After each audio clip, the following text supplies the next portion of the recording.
Hey everyone, and welcome back to Robot Boy, and today we're going to be taking a look at biome and creature variation in a bit more detail. Now, I do hope you enjoyed my last how to improve video where we talked about improving the exploration mechanics in No Man's Sky, and today I'm going to be taking a bit more of an in-depth look specifically at my point on flora and biome variation, the issues with it, and what needs to be done to improve it in the upcoming 1.5 update. So, biome and fauna variation. We all know what I'm talking about. I've covered this before, it's been covered a million times. It's at the forefront of a majority of wish lists for 1.5. Biome and fauna variation has become almost the gospel voice of wishes for 1.5. To be fair, even since my last few videos talking about improving variation, I've actually found planets that I've never even found before when playing No Man's Sky, and with creatures I've never even really seen before either, and I'm gonna be very specific about what I mean by that. I'm gonna explain that in a little bit. So these haven't been wildly different to the point where I've had no idea that they could ever have existed within the game, but I seem to have a good run with environments and creatures that seem to form in such beautiful biomes and creatures that matched and naturally fit the environment to help create a very organic feel to them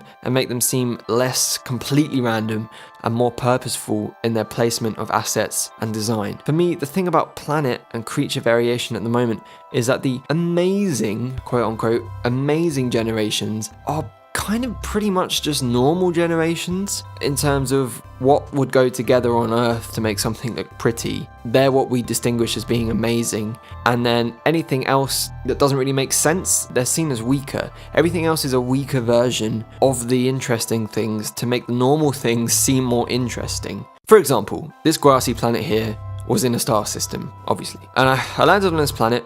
It was the first planet I landed on. I saw the grass and I was like, whoa.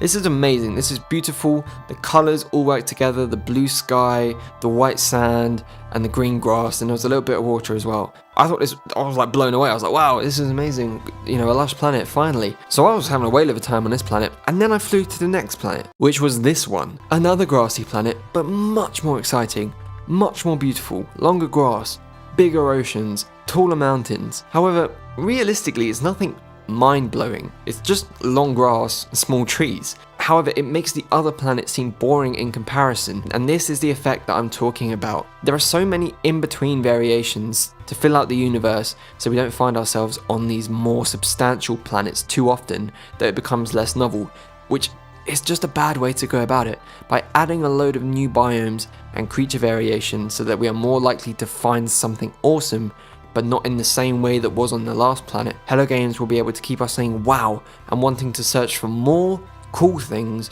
and not just for something cool in the first place. I'm tired of landing on a planet and just seeing it as just being a barren, weaker version of another planet that I know exists. That's not how it should work.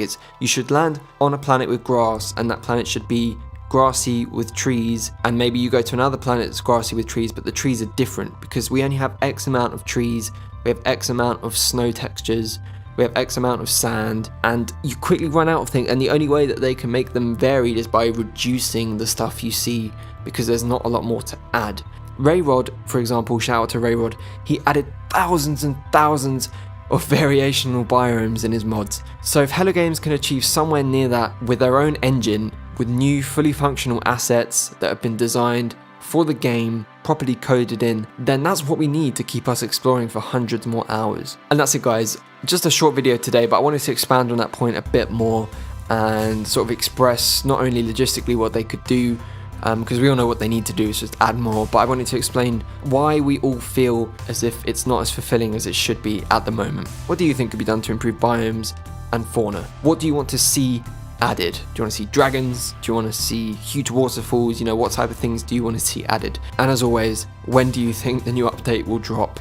I think I might make a video on that soon because, you know, we're in February, getting towards the end of February, and still absolutely nothing. I was thinking end of January latest, if not February, and now someone mentioned April back in January and I literally laughed, but to be honest, now it's looking like a real possibility. So yeah, as I say, I'll go into more depth on that in another video. As always, leave your thoughts below, give the video a like if you did enjoy it, and do subscribe to join me on this journey if you haven't done so already. And with that, I'll see you all in the next video.